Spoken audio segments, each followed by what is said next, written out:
여러분 안녕하십니까? 7월 2일 굿모닝 YTN 1부 시작합니다. 장마가 주춤하면서 7월 첫날 전국 대부분 지역에 폭염특보가 발령됐습니다. 폭염 위기경보 단계도 경계로 상향 조정했는데 지난해보다 하루 빠른 겁니다. 기정훈 기자입니다. 장마가 주춤한 주말 찜통더위가 기승을 부렸습니다. 공원을 찾은 시민들은 그늘 찾기 바빴고 아이들은 분수 속을 뛰놀며 몸을 적셔 더위를 달랩니다. 7월 첫날 전국 대부분 지역의 한낮 최고 기온이 30도를 훌쩍 넘었습니다. 강원도 정선 34.5도에 이어 춘천과 청주, 대전 등이 33도를 넘었고 서울도 32.9도를 기록했습니다. 전날까지 장맛비로 공기도 습해 체감온도는 35도를 웃돌았고 한창 달궈진 도로 위 온도는 46도까지 치솟았습니다. 오늘 너무 뜨거워가지고 그늘이 없으면 안 될 것 같아요. 지하철역에서 처음 나왔을 때는 더워서 사실 들어갈까라는 생각도 많이 했는데 이렇게 물놀이 하다 보니까 또 시원하고 경치도 좋고 하늘도 맑고 좋은 것 같습니다. 경기 이천과 여주 양평, 강원 홍천 춘천, 충남 부여와 경북 의성 등에 올여름 첫 폭염 경보가 발령됐습니다. 폭염주의보도 하루 전 서울과 수도권 등에서 해안을 제외한 대부분 지역으로 확대됐습니다. 찜통더위가 월요일까지 이어질 것으로 예상되면서 행정안전부도 폭염 위기경보 수준을 주의에서 경계로 상향 조정했습니다. 폭염 위기경보 경계 돌입은 지난해보다는 하루 빠르고 2021년보다는 19일이나 빠른 것입니다. 행안부는 오전 10시부터 오후 4시까지 야외 활동을 자제하고 물을 자주 마시는 등 폭염 피해 예방을 줄일 수 있도록 협조해달라고 당부했습니다. 또 무더위가 지속되면 독거노인이나 노숙인 등 취약계층의 인명 피해가 우려된다며 지자체 등에 적극 대응을 주문했습니다. 소강 상태에 들어간 장마는 휴일 오후 제주를 시작으로 천천히 북상해서 화요일쯤 전국에 비를 뿌릴 전망입니다. YTN 기정훈입니다. 전국 대부분 지역에 폭염특보가 내려진 가운데 일요일인 오늘은 체감온도가 33에서 35도로 올라 무더운 곳이 많겠습니다. 오늘 아침 최저기온은 21에서 24도, 낮 최고기온은 26에서 35도로 예보됐습니다. 전국에 가끔 구름이 많은 가운데 제주도는 대체로 흐리겠고 장마 전선이 다시 북상함에 따라 오후부터 제주도에, 밤부터는 전남 해안에 비가 내리겠습니다. 특히 제주도에는 돌풍과 천둥 번개를 동반한 시간당 30에서 60mm의 매우 강한 비가 내리는 곳이 있겠습니다. 최근 이전에 보지 못했던 기상이변이 잦아지고 있죠. 이산화탄소 배출로 인한 온난화가 원인으로 지목되는데 한반도의 이산화탄소 농도가 관측 이래 최고를 기록했습니다. 정혜윤 기자의 보도입니다. 극심한 가뭄으로 말라버린 저수지. 건조한 날씨와 강풍이 만들어낸 대형 산불. 그리고 서울을 강타한 시간당 140mm 집중호우까지. 기상이변으로 인한 재해는 매년 강해지고 더 잦아지고 있습니다. 온난화로 인한 기후변화가 원인으로 지목됩니다. 온난화를 일으키는 이산화탄소 농도는 지난해 지구촌 평균 417.1ppm. 그런데 한반도는 이보다 더 심각합니다. 지난해 평균 농도가 425ppm으로 1999년 관측 이후 역대 최고를 기록했습니다. 또 최근엔 이산화탄소보다 온실 효과가 강한 메탄 농도 역시 2011ppb로 역대 최고치를 경신했습니다.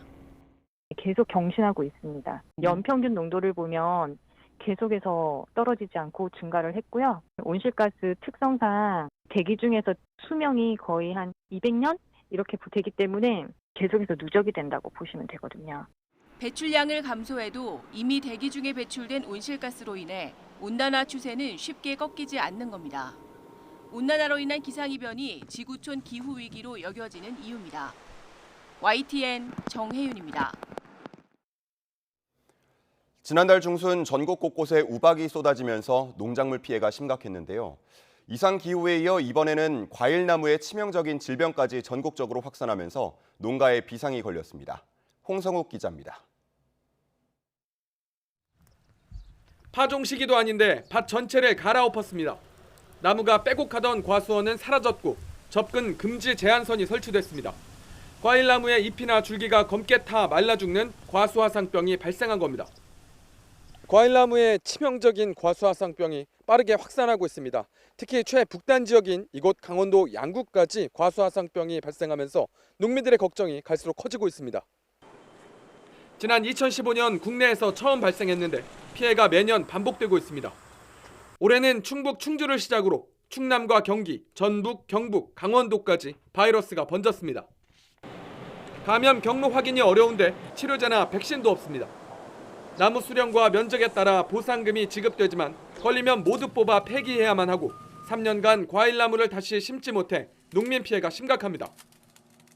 막막하죠. 뭐 3년 동안은 뭐 과수는 못하고 딴 작물은 심어도 된다는데 지금 뭐 애매하죠. 거기도 또 저거 해나 그 중간에 또 묻어놔가지고 거긴 또 못 건디니까. 이상기후 역시 농심을 멍들게 하고 있습니다. 지난달 11일 전후로 전국 곳곳에 쏟아진 우박. 농작물 피해는 축구장 4,000개 면적이 넘는 3,200헥타르에 달합니다. 당장 수확철을 맞은 고추, 옥수수, 호박 등 여름 작물은 물론 가을철 수확하는 사과나 배까지 피해가 상당합니다. 수확해서 선별해봐야죠. 얼마나 이게 흠삭으로 빠지고 얼마나 정품이 나올지는 제가 개인적으로 봤을 때 7에서 80%는 우박을 맞았다고 보거든요. 우박 폭격 피해를 추스르기도 전에 설상가상, 과수, 화상병까지 빠르게 번지면서 농민 신음이 깊어지고 있습니다. YTN 홍서욱입니다. 전국적인 무더위 속에 동해안에서 죽은 상어가 잇따라 발견돼 해수욕장 안전관리에 비상이 걸렸습니다. 지난달 동해안에서 죽은 백상아리가 발견된 지 열흘도 안 돼 또 상어가 죽은 채 발견됐습니다. 고재형 기자의 보도입니다. 강원도 양양 동쪽 7.5km 해상에서 죽은 채 발견된 악상어입니다. 길이 2.1m, 둘레 1.2m에 이릅니다. 동해안에서는 지난달 23일에도 죽은 상어가 잇따라 발견됐습니다. 속초 앞바다에서 식인 상어로 불리는 길이 1.9m의 백상아리와 길이 2.4m의 악상어가 그물에 걸려 죽은 채 각각 발견됐습니다. 전남 완도에서도 지난 13일 길이 1.5m의 새끼 백상아리가 죽어 있는 것을 선원이 해경에 신고하기도 했습니다. 백상아리는 상어 가운데 가장 난폭한 바다의 최상위 포식자입니다. 바다사자와 돌고래 등을 잡아먹는데 사람을 공격하기도 합니다. 백상아리가 물범이나 물개를 사냥하는 만큼 스킨스쿠버 동호인들의 주의가 필요합니다. 국내에선 해녀와 잠수부가 백상아리에 물려 6명이 숨지고 1명이 다쳤습니다. 본격적인 피서철을 앞두고 잇따른 상어 출현으로 해경도 비상입니다. 어업인과 레저 사업자에게 이 사실을 전파하고 안전에 대한 주의를 당부하였으며 파출소에서 연안안전 순찰을 강화하고 관광객들에게 안전에 대해 주의해 줄 것을 당부하고 있습니다. 전문가들은 지구온난화로 해수온이 상승하면서 국내 해역에 상어가 출몰하는 것으로 추정하고 있습니다. YTN 고지영입니다. 미신고 아동 전수조사가 이어지는 가운데 경기 과천에서 자녀를 방치해 숨지게 하고 시신을 매장한 50대 친모가 붙잡혔습니다.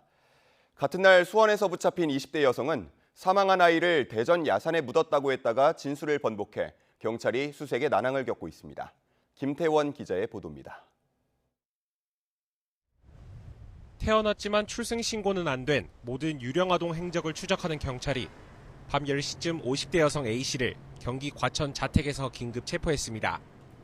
8년 전인 2015년 9월 안양에 있는 병원에서 낳은 남자아이를 집에 방치해 숨지게 하고 시신을 유기한 혐의입니다. A씨는 건강이 좋지 않은 아이가 며칠 만에 숨져 출생신고를 하지 못했다고 진술했습니다. 또 아이 시신을 지방 선산에 묻었다고 밝혀 경찰은 정확한 매장지를 확인하고 있습니다. 아울러 A씨가 피해 아동을 학대한 건 아닌지 범행에 가담한 가족은 없는지 살펴보고 있습니다. 하지만 검찰이 4.7 공소시효 7년이 지났을 수 있다며 긴급 체포를 불승인해 A씨는 18시간 만에 석방됐습니다. 앞서 경기 수원 인계동에서 아동학대 치사 혐의로 붙잡힌 20대 여성 B씨의 수사도 계속되고 있습니다. B씨는 2019년 4월 남자친구와 사이에서 출산한 남아를 대전 유성구 빌라로 데려와 사흘 남마다 방치해 숨지게 한 혐의를 받습니다. B씨는 애초 경찰 조사에서 외출했다 집에 돌아오니 아이가 숨져 있어 집 근처 야산에 묻었다고 말했습니다. 하지만 본격적인 수색을 앞두고 갑자기 다른 곳에 아이를 유기했다고 말을 바꾸는 등 경찰은 수색 작업에 난항을 겪고 있습니다. 경찰은 B씨를 추궁해 안매장 장소를 확인하는 대로 사체 유기 혐의도 추가 적용할 방침입니다. YTN 김태원입니다. 후쿠시마 오염수 방류 문제 규탄 수위를 높이고 있는 더불어민주당이 어제 서울 도심에서 대규모 집회를 열고 총공세를 펼쳤습니다. 국민의힘은 민주당이 민생을 내팽개치고 오로지 정쟁에만 몰입하고 있다고 직격탄을 날렸습니다. 손유정 기자입니다.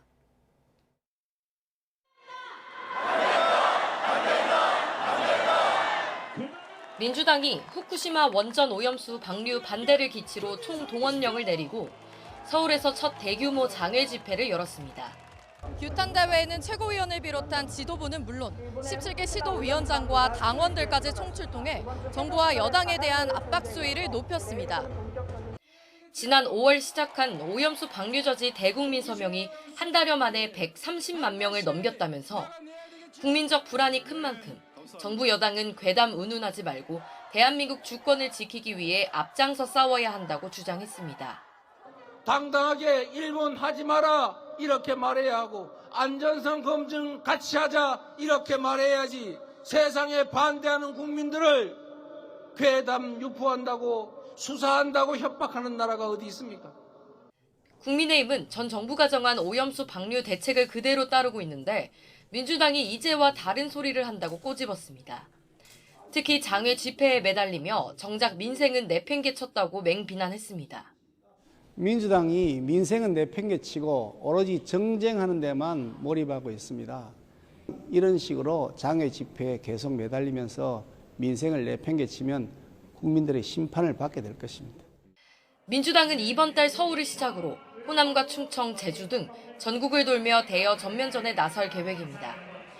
민주당을 각종 괴담 유포의 주범으로 지목한 국민의힘도 비난 강도를 끌어올리고 있어 향후 전국 주도권 싸움은 더 가열될 것으로 보입니다. YTN 손유정입니다. 네, 이렇게 일본 후쿠시마 원전 오염수 방류가 임박하면서 정치권의 여론전도 더 격화하고 있습니다. 이른바 먹방으로 오염수 방류가 국민 건강에 문제가 없다는 걸 강조하는 국민의힘에 야권은 단식 농성으로 맞불을 놓는 모양새입니다. 박광렬 기자입니다.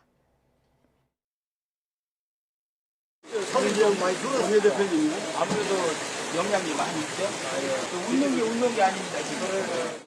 원내 지도부에 이어 상임위별 회식까지 여당은 이른바 횟집 가기 챌린지로 오염수 논란 대응에 나섰습니다. 우리 수산물 안전성 부각은 물론 수산업계의 피해가 커진다며 여론전에 돌입한 겁니다. 시장 상인들은 급락한 수산물 소비로 텅 빈 시장을 지키며 살려달라 아우성을 보내고 있습니다. 김기현 대표는 경북 성주를 찾아 참외 먹방까지 선보였습니다. 최근 사드 전자파가 인체에 별다른 영향이 없다는 정부 발표가 나온 가운데 그동안 전자파 유해성을 지적해온 더불어민주당을 겨냥해 오염수 문제 역시 또 다른 선동과 괴담이라고 강조했습니다. 가발 쓰고 탬버린 치고 트위스트 추면서 그런 괴담론을 불던 사람들, 그 사람들 때문에 성주 국민들은 그동안 오랜 심적 고통을 겪어야만 했고 여기에 여당 내 최대 공부 모임은 호남에서 횟집을 운영하는 과거 운동권 대표주자를 초청해 강연을 열고 야권이 반일 감정을 정치에 이용한다고 질타하기도 했습니다. 일본을 비판하는 국민의 목소리를 사법 조치하겠다고 겁박하는 것이 가장 지나한 일이겠습니까? 지난달 부산과 인천 장외 여론전에 이어 7월 한 달을 장외투쟁 집중기간으로 삼은 민주당은 단식 농성으로 오염수 방류 반대 화력을 더하고 있습니다. 지난 3월 삭발까지 감행했던 민주당 윤재갑 의원은 국회에서 8일 동안 단식을 진행했고 같은 당 우원식 의원과 정의당 이정미 대표도 가세했습니다. 방류 저지를 위한 실질적 방안이 마련된 때까지 그리고 일본이 방류를 중단할 때까지 무기한 단식 농성에 돌입하겠습니다. 민주당 민병덕 의원은 하루 이틀씩 단식에 동참해 결기를 보이자는 이른바 릴레이 단식을 촉구하기도 했는데 이 같은 먹방과 단식이라는 서로의 무기가 실효성이 있느냐는 공방도 이어지고 있습니다. 국회에서 단식하는 게 아니고요. 그때 오염수가 괜찮다, 이상 없다고 인정하고 판단한 문재인 대통령 집 앞에 가서 단식하는 게 저는 정치적으로 맞죠. 정령 쇼라도 하고 싶다면 노량진 횟집 투어 쇼를 할 게 아니라 후쿠시마 한 달 살이를 제안합니다. 세슈무럭 먹방도 기대합니다. 이 상임위 회의 도중 야당 의원이 깨끗한 물이 담긴 어항에 검은 잉크를 흘려 넣자 해류도 없고 조류도 없고 파도도 없습니다. 그러면 이 잉크가 그대로 남아 있어야 되는데 이 여당 측에서 공포를 조장한다고 반발하며 고성이 오가는 등 국회 내 기싸움도 더 치열해지는 분위기입니다. 정치권이 과학적 접근과 근본 대책 마련보다는 보여주기식 정쟁에 몰두하는 것 아니냐는 비판도 나옵니다. 그러나 일본의 오염수 방류가 초읽기에 들어가면서 이 오염수 문제가 계속해서 전국 뇌관으로 작용할 거란 전망이 지배적인 만큼 이 여야의 여론전은 더 격화될 것으로 보입니다. YTN 박광렬입니다. 일본 시마네현이 다케시마의 날 조례를 제정해 매년 독도 영유권 도발을 이어오고 있습니다. 그런데 독도가 속한 경상북도 의회에서 이런 시마네현과의 우호 관계를 복원하자는 취지의 주장이 나와 논란이 일고 있습니다. 김근우 기자입니다. 지난달 19일 경상북도 의회 상임위원회에 나온 박성만 도의원이 난데없이 시마네현 이야기를 꺼냅니다. 한일 관계 개선 분위기에 따라 단절됐던 시마네현과의 관계를 회복하자고 주장한 겁니다. 21세기 한태평양 시대에 그동안 근 10년간 고립되고 단절됐던 외교, 지방자치 외교를 복원하자. 네. 그리고 이철우 지사와 배한철 의장이 시마네현 한 방문할게. 여러분들도 답방해도. 앞서 지난 2005년 경상북도는 자매도시였던 일본 시마네현이 다케시마의 날 조례를 제정하자 관계를 끊었습니다.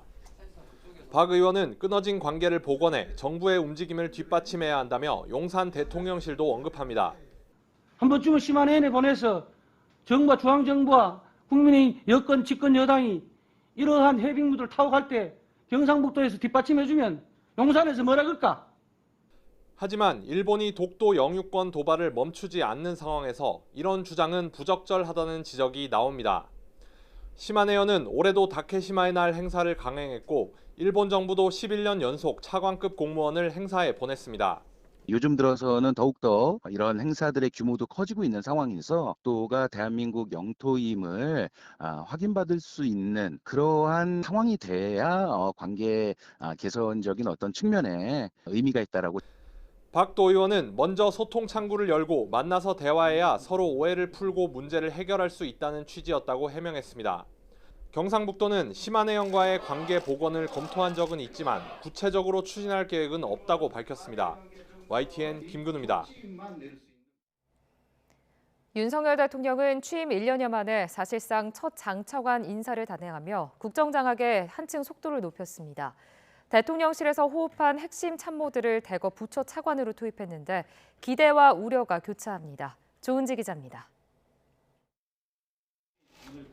윤석열 대통령은 정부 출범 이전부터 1년 넘게 호흡한 비서관 5명을 차관으로 승진 발령했습니다.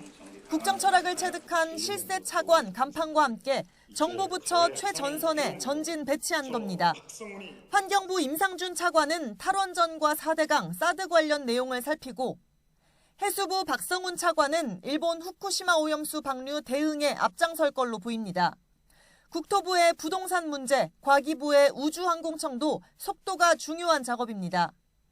윤 대통령은 추진력을 겸비한 참모를 투입해 이른바 매기 효과를 기대하고 있는데 특히 복지부동하는 관료 조직에 경각심을 불어넣겠다는 의도로 풀이됩니다. 부패한 이권 카르텔은 늘 겉은 그럴듯하게 포장돼 있다. 이를 외면하거나 손잡는 공직자들은 가차없이 엄단해야 한다. 앞서 대통령실 비서관 출신을 차관으로 보낸 복지부와 산업부까지 합치면 정부 부처 3분의 1 이상이 윤 대통령 직할 체제가 됐습니다. 장관 대신 차관 교체를 선택한 이유는 분명합니다. 장관을 바꿀 경우 여소야대 정국에서 국회 인사청문회 부담이 큰 만큼 우회해서 빠르고 효과적인 길을 택한 겁니다. 다만 실세 차관이 급부상하면 상대적으로 장관들 운신의 폭이 좁아지고 책임 장관제 역시 퇴색된다는 비판도 나옵니다. 윤 대통령은 장관만 보인다는 얘기가 나와도 좋다, 스타 장관이 돼달라 일찌감치 당부했는데 스타 플레이어들이 많이 나오는 조직이 성공한 조직이다라는 얘기를 늘 해왔고 지난 1년여 직접 각종 정책을 챙기면서 역설적으로 장관이 설 무대는 좁아졌습니다. 여기에 실세 차관을 통한 변칙 인사까지 더해지며 국정의 새바람 대신 조직 위계만 흔드는 게 아니냐는 우려도 있습니다. 비서관에서 발탁된 차관 상당수는 내년 총선 출마를 저울질하고 있었습니다. 국정 성과를 내고 나서라는 윤 대통령의 배려인지 반대로 출마와 거리를 두라는 압박인지 용산 안팎의 의견은 분분합니다. YTN 조은지입니다. 요즘 교육 현장에서는 수능 준비만 문제가 아닙니다. 교육행정 정보 시스템이 수시로 오류를 일으키면서 학생들의 성적과 수행평가 기록 등의 업무가 마비된 건데 교육부는 시스템이 정상 작동하고 있다는 설명만 반복하고 있습니다. 김연아 기자가 보도합니다. 교육부가 새로 공개한 4세대 나이스는 개통 직후 열흘째 오류가 속출하고 있습니다. 로그인이 안 되고 저장 오류에 5초만 클릭을 안 해도 장기 미사용이라며 튕기는 등 정상적인 작업이 어렵습니다. 10시부터 제가 업무 처리하려고 들어갔는데 옆에 선생님이랑 같이 들어갔는데 제가 1분마다 다시 로그인을 하면서 업무를 봤었어요. 옆에 선생님도 똑같고. 어제도 수행평가 하나를 처리하는데 정말 3번이 튕기더라고요. 다음 주 기말고사를 앞두고 있고 수행평가 마감을 해야 되는 상황인데 이제 그 작업을 못하고 있는 거죠. 더 심각한 건 평가 항목들입니다. 성취 기준 코드 오류, 수상관리 확인 불가, 진로 특기사항 기록 확인 불가, 수행평가 대상 학생 누락 및 성적 조회 불가, 멀쩡한 성적을 0점으로 처리한다는 사례 등 거의 모든 부분에서 제멋대로 오류가 발생했습니다. 기말고사 문제와 정답을 기록한 문항표도 수행평가 출력도 계속 막아놓고 있어서 기말고사와 수시를 앞둔 고3 학급은 초비상입니다. 여러 선생님들, 고3 학생들을 가르치는 선생님들께서 나이스의 내용을 입력하셔야 그 입력 생성이 되는데 아무것도 지금 되지가 않아서요. 또 어떤 분은 됐다고 해서 보니까 학생들이 뒤바뀌어 있고 내용이 전혀 다른 내용이 또 들어가 있다거나 오류가 있고. 상황이 여전히 이런데도 교육부는 매일 보도자료를 통해 전국에서 시스템이 원활하게 돌아가고 있다고 주장합니다. 하지만 교육부가 검정고시 접수를 원활히 마감했다던 날에도 교사노조에만 50건이 넘는 오류 사례가 쏟아졌고 전교조 긴급 설문조사에도 72.5%가 여전히 문제가 많다고 답했고 18.1%는 제대로 작동하지 않는다, 5.7%는 아예 사용도 못하고 있다고 답했습니다. 기말고사를 치르고 무엇보다 수시 서류를 만들어야 할 시기에 성적조차 처리하지 못해 학생들의 피해가 커지고 있는데도 교육부가 대책은커녕 실태 파악조차 안 하고 있는 겁니다. 심지어 일부 교육청은 공문을 통해 나이스 관련 부정적 뉴스 차단을 지시하기도 했습니다. 나이스 개발에는 3천억 원 가까운 예산이 투입됐고 개통 전 한 달 넘는 테스트 기간을 거쳤습니다. 그러고도 3월 개통 예정 일정에 못 맞춰 석 달이나 지나 서비스를 시작했는데 대규모 오류 사태에도 책임지고 대책을 마련하는 사람은 없고 학교 현장의 혼란은 오롯이 교사와 학생들이 감내해야 할 몫으로 떠넘겨졌습니다. YTN 김연아입니다. 간호법 제정이 무산된 뒤 준법 투쟁을 벌이고 있는 간호사단체는 간호사 면허증 반납 등 반발 수위를 높이고 있습니다. 정부는 간호업계의 오랜 문제였던 수술실 간호사와 3교대 근무부터 손보며 간호업계 달래기에 나섰습니다. 신윤정 기자가 보도합니다. 대한간호협회가 회원 4만 3천여 명의 간호사 면허증 사본을 들고 보건복지부를 찾았습니다. 간호법 제정 무산 과정에서 조기용 장관이 간호사의 자긍심과 간호법의 가치를 훼손했다며 항의의 표시로 면허증을 반납하겠다는 겁니다. 간호법을 국민 건강에 부정적인 영향을 미치는 법이라고 직역 간 갈등을 유발하는 간호사 이기주의 법으로 매도하였다. 62만 간호인의 명예를 실추시킨 것에 대해 정중히 사과하라. 준법 투쟁을 벌이고 있는 간호협회는 권익위원회에 간호사 업무 범위 밖 진료 행위를 지시한 전국 의료기관 80여 곳도 신고했습니다. 이처럼 간호업계의 반발이 커지자 정부는 수술실 진료보조 간호사, 이른바 PA 간호사 문제부터 손보기로 했습니다. 의사 부족 등을 이유로 활동하는 PA 간호사는 10,000명 이상으로 추정되는데 의료법 체계에서 규정돼 있지 않아 불법 경계선에 놓여 있는 데다 사고가 날 경우 책임 소재가 불분명하다는 문제도 지적됐습니다. 제도적인 모호함 속에서 체계적인 관리가 되지 않고 있는 것이 현실입니다. 이에 따라 간호협회 등이 참여하는 사회적 논의기구를 가동하고 팀 단위 서비스 제공 체계 정립 등을 중점적으로 논의하기로 했습니다. 국가적 차원에서 보건의료 인력의 효율적인 활용과 함께 환자에게 보다 나은 의료 서비스를 제공하기 위해 꼭 필요한 과제입니다. 이와 함께 3교대 근무 등 간호사들의 열악한 근무를 개선하기 위해 교대제 개선 시범 사업도 당초 예정보다 1년 9개월 앞당겨 전면 확대 시행합니다. 병원들이 병동 제한 없이 다양한 근무 형태를 도입할 수 있도록 하고 참여 의료기관에는 대체 간호사 인건비 지원 등을 늘리기로 했습니다. 현장 간호사들이 가장 큰 문제로 지적해온 PA 간호사와 교대제 문제가 해법을 찾아 실질적인 처우 개선으로 이어질지 주목됩니다. YTN 신윤정입니다. 우회전하는 대형 화물차에 보행자가 치여 숨지는 안타까운 사고가 잇따르고 있습니다. 덩치가 큰 차량일수록 운전석에서 보행자가 잘 보이지 않아 위험성이 큰 건데요. 대체 사각지대가 어느 정도나 되는지 김다현 기자가 실험을 통해서 설명해 드립니다. 지난달 자전거를 타고 출근하다 우회전하던 덤프트럭에 치여 숨진 서울 아산병원 주석중 교수. 지난 2월에도 70대 여성이 횡단보도를 건너다가 똑같이 우회전하던 덤프트럭에 변을 당했습니다. 대형 화물차 우회전 사고가 잇따르는 이유는 운전석에서 보행자가 보이지 않는 사각지대가 크기 때문인데요. 제 키가 170cm인데 이렇게 3m 정도 거리를 둔 뒤에야 머리가 간신히 보이기 시작합니다. 키가 작은 어린이들이라면 훨씬 더 위험할 수밖에 없겠죠. 실험으로 직접 확인해 보겠습니다. 100cm, 서너 살 아이 키쯤 되는 마네킹을 25톤 화물차 조수석 옆에 세워뒀습니다. 1m 정도인데 보이세요? 안 보입니다. 3m 정도인데 보이세요? 안 보입니다. 차체 오른쪽 끝에서 보행자 사이 거리를 6m 정도 떨어뜨린 뒤에야 비로소 마네킹 정수리 부분이 보이기 시작합니다.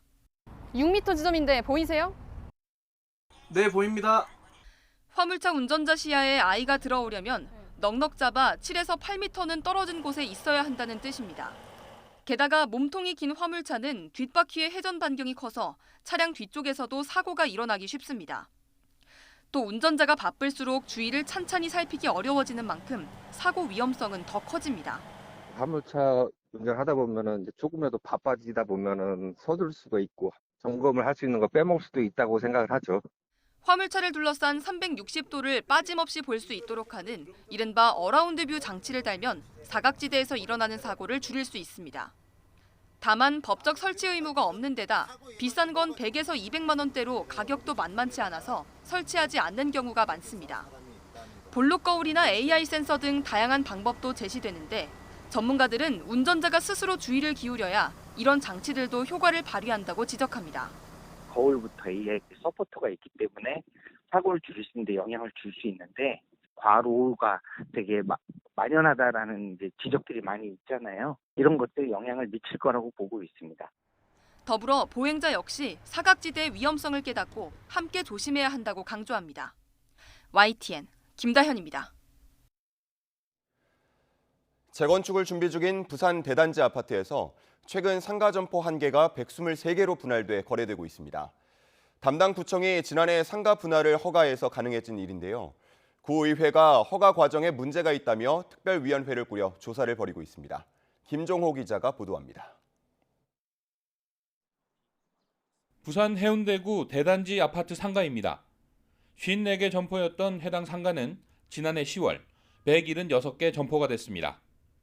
지하 1개층을 거의 다 차지하는 1개 점포가 123개 호실로 분할된 겁니다.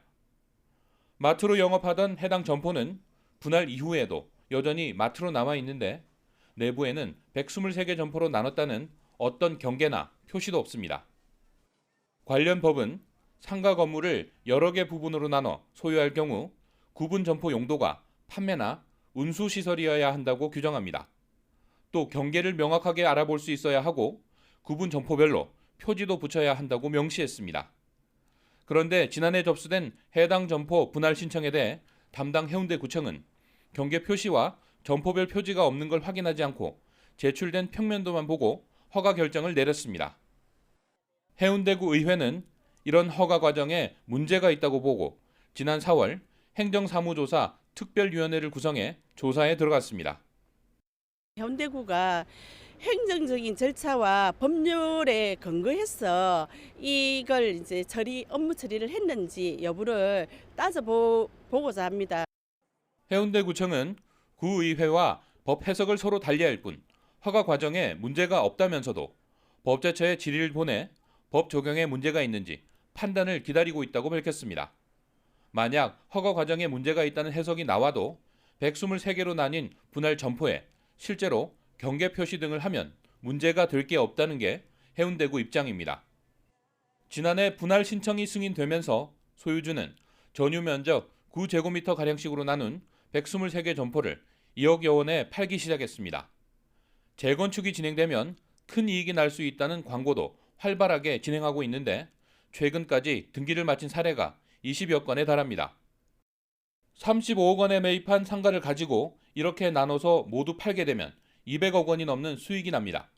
역으로 허가 과정이나 사업에 문제가 있다고 드러난다면 재건축을 추진하는 아파트 입주민이나 분할 점포 매입자에게 큰 피해가 날 수도 있습니다. YTN 김종호입니다.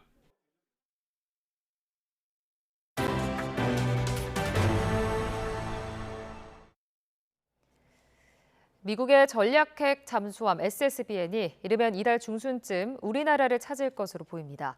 1981년 이후 처음으로 핵무기를 실은 SSBN의 한반도 기항이 현실화할 경우 북핵 억제 전략도 변화를 맞을 것으로 보입니다. 김문경 기자가 전해드립니다. 핵탄두가 탑재된 잠수함 발사 탄도미사일 SLBM 20기를 실을 수 있는 미 전략핵 잠수함 SSBN. 공개된 활동을 거리고 무기한 잠항이 가능한 18,000톤급 SSBN의 한반도 기항이 가시화되고 있습니다. 미 국방부는 일부 미 언론 매체가 오하이오급 SSBN의 한반도 파견 계획을 묻자 일정은 말하지 않겠지만 미래 어느 시점에 기항을 위해 한국을 찾을 것이라고 말했습니다. 시기를 못 박지 않았지만 이르면 27일 정전 70주년 기념일을 앞둔 시점이 유력해 보입니다. 전략 핵잠수함의 기항은 미국의 확장 억제에 대한 약속과 의지의 상징으로 볼 수 있고 이와 함께 확장 억제를 더욱 구체화시킬 핵협의체 NCG도 가동될 것으로 보입니다. SSBN은 1981년 이후 한 번도 한반도를 찾지 않았는데 그만큼 북핵 문제가 엄중하다는 판단에 따른 조치로 보입니다. 한미는 앞서 지난 4월 워싱턴 선언을 통해 SSBN의 한반도 파견을 예고해왔습니다.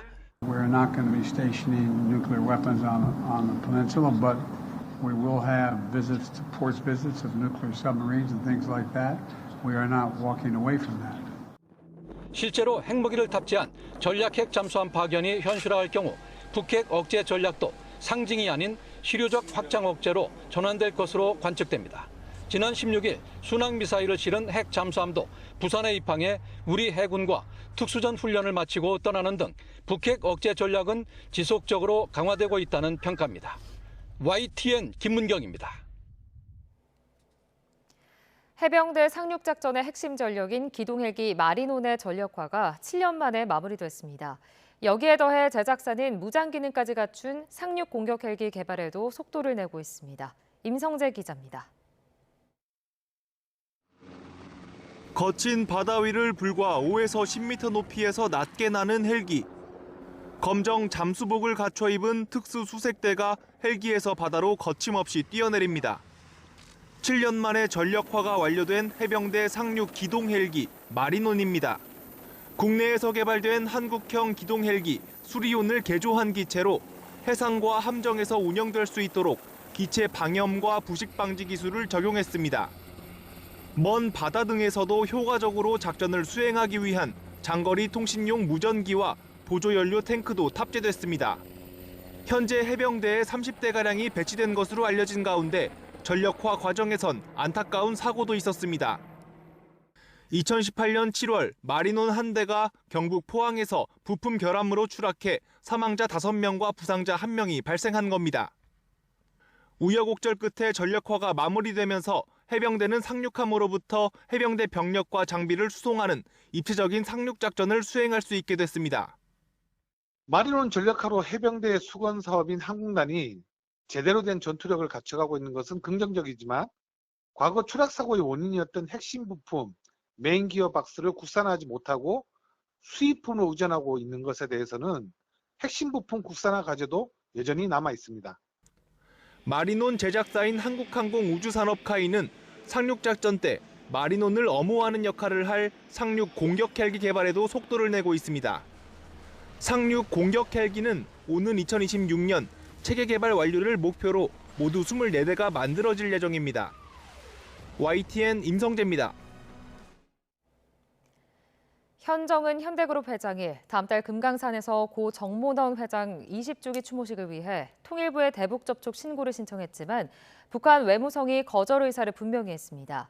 경색된 남북관계가 반영된 반응이란 분석인데 통일부는 매우 유감이라며 북한의 발표 내용을 고려해 접촉 신고를 처리하겠다고 밝혔습니다.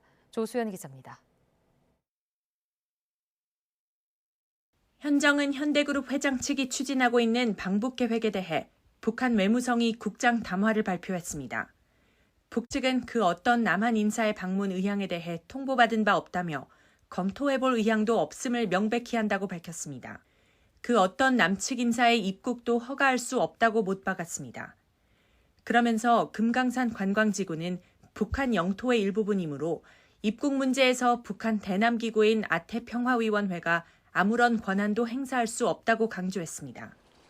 앞서 현 회장 측은 정몽원 회장 20주기 추모식을 위해 금강산을 방문하고자 대북 접촉 신고를 통일부에 제출했는데 정부가 이를 수리하기도 전에 북한이 방북을 사전에 차단한 겁니다. 남북 간 강대강 기류 속에 대화 의사가 없음을 분명히 하는 동시에 대남 적개심을 고취시켜 내부 결속을 도모하려는 의도로 보입니다. 애도를 하는 행사인데 아마도 들어줄 수도 있겠다. 이런 마음을 갖고 이제 절차를 시작을 했는데 최근에 남북 간의 그 냉랭한 분위기 또 적대적인 분위기가 반영이 됐다. 이렇게 봐야 되겠습니다. 이에 대해 통일부는 순수 추모 행사를 위한 목적의 방북에 북측이 일방적으로 거부 의사를 공개한 것은 매우 유감이라는 입장을 밝혔습니다. 이어 현대아산의 대북 접촉 신고는 북한 발표 내용을 고려해 처리하겠다고 밝혀 반려 가능성도 배제할 수 없음을 시사했습니다. 현 회장 측의 방북 성사가 불투명해진 가운데 북한이 대남기구가 아닌 외무성을 발표 주체로 내세운 점도 주목됩니다. 남북관계에서 북한 외무성이 입장 낸 것은 아주 이례적이고 지금까지 남북관계의 특수관계를 일반적인 국가관계로 보겠다는 그런 메시지가 담긴 것으로 분석합니다. 아울러 북한이 입국 문제에서 아태평화위가 권한을 행사할 수 없다고 한 것도 남한을 외국과 같이 대하겠다는 의도로 해석됩니다.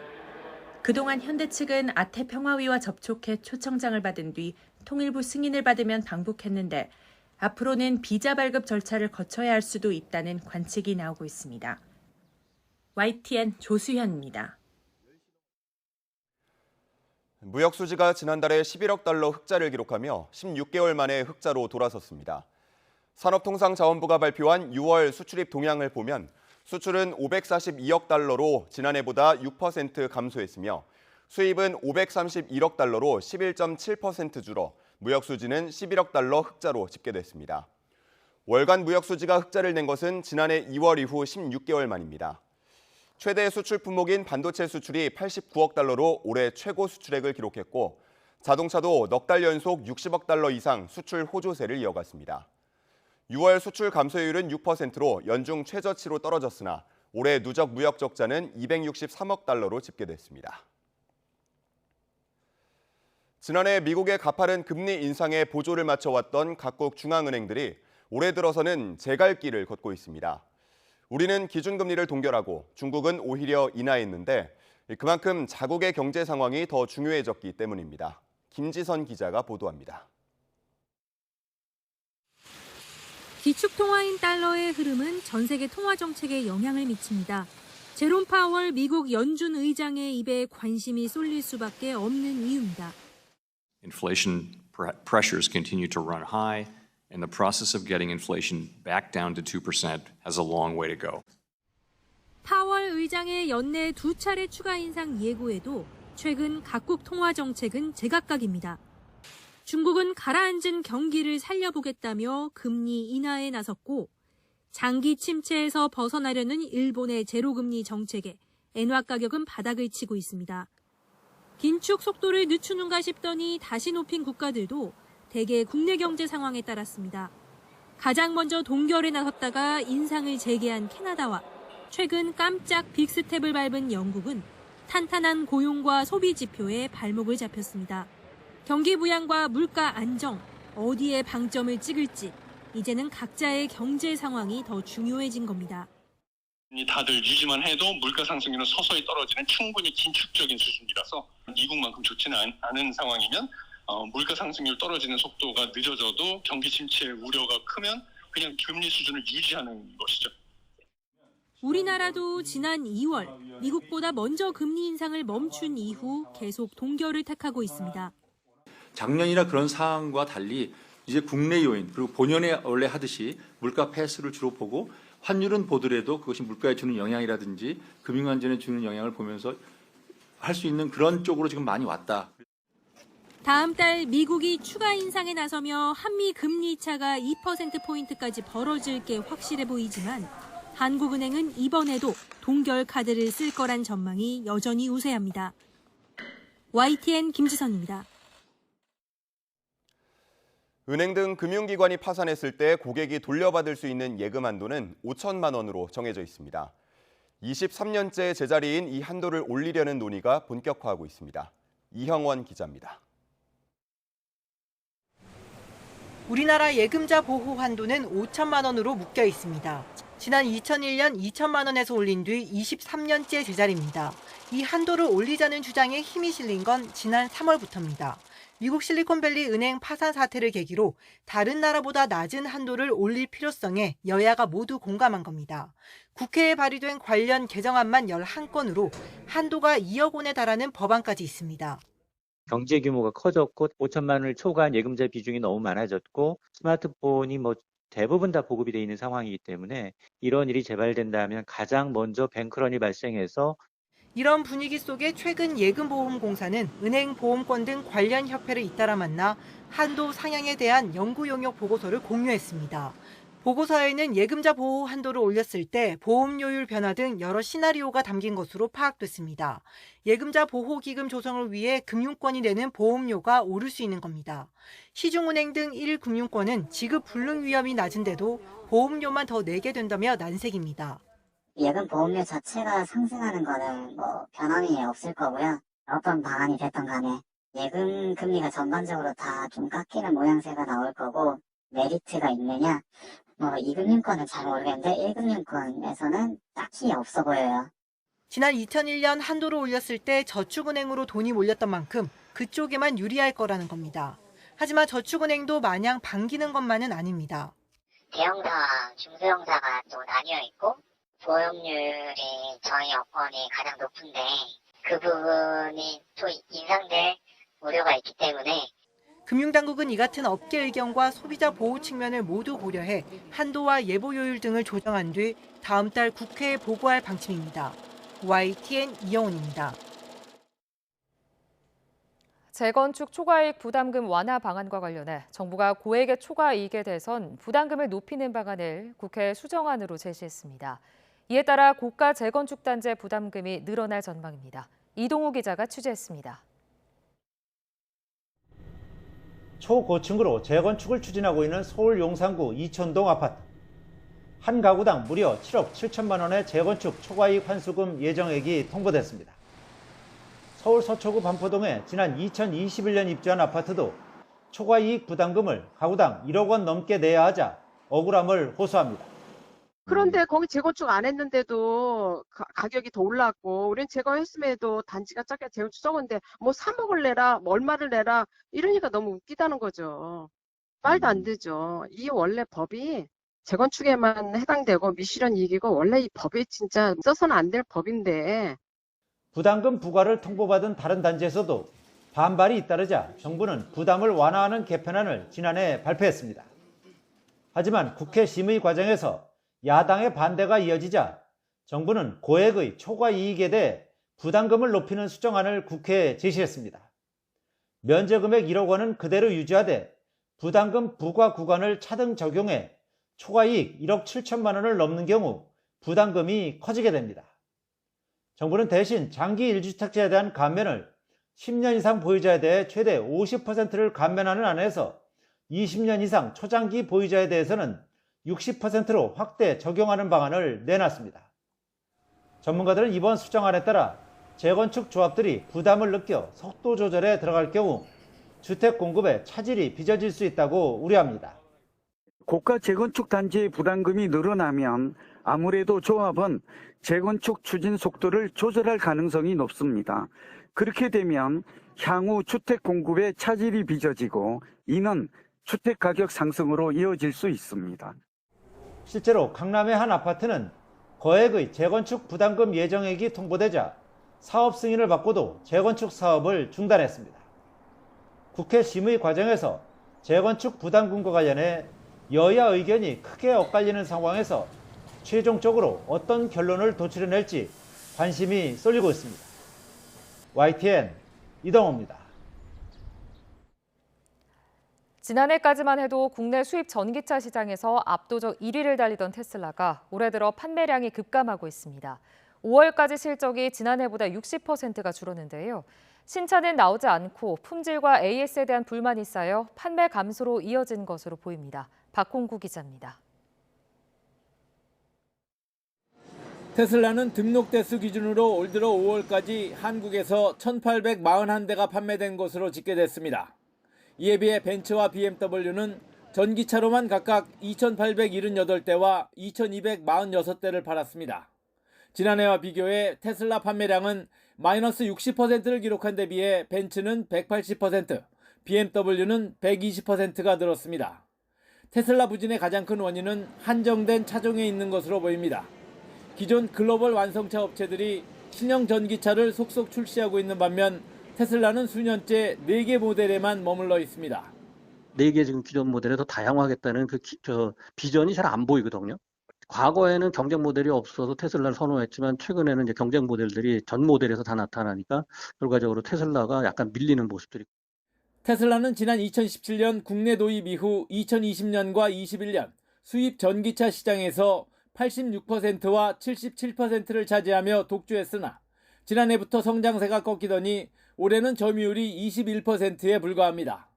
가격 면에서 테슬라와 경쟁 상대인 현대차와 기아도 대표 전기차를 만들고 차종을 다양화하며 기술력을 키워가고 있습니다. 반면 테슬라는 도입 초기 강조되던 긴 주행거리와 자율주행 기능 등 비교 우위가 약해지고 품질과 AS 불만, 불투명한 가격 정책 등 단점이 부각되고 있습니다. 차량의 완성도하고 품질만을 놓고 비교하는 시장이 열렸다. 결국은 테슬라는 현재 점유율을 유지하는 것도 쉽지는 않을 거다 이렇게 보고 있습니다.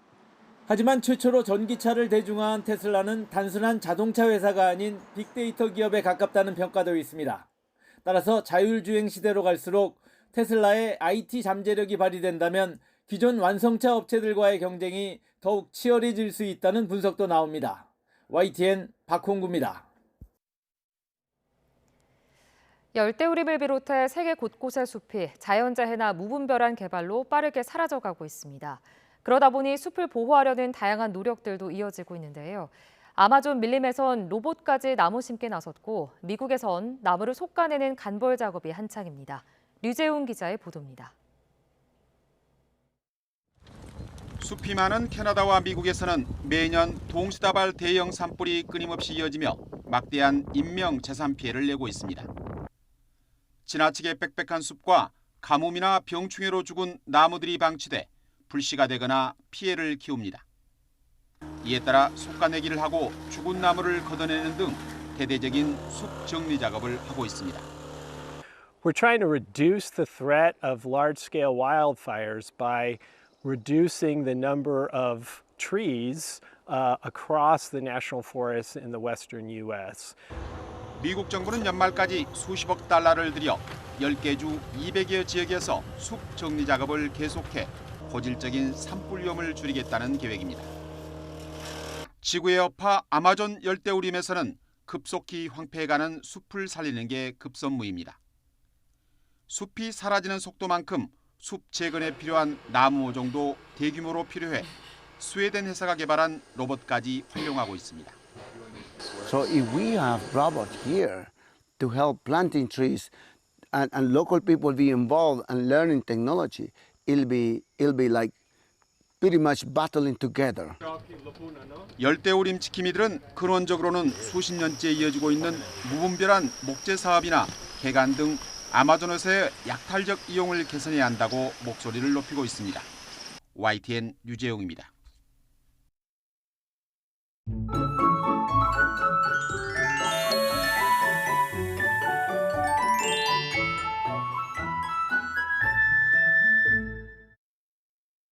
오늘도 찜통더위입니다. 대부분 지방에 폭염특보가 내려진 가운데 오늘도 무더위가 이어지겠는데요. 서울과 대전이 32도, 대구는 35도까지 오릅니다.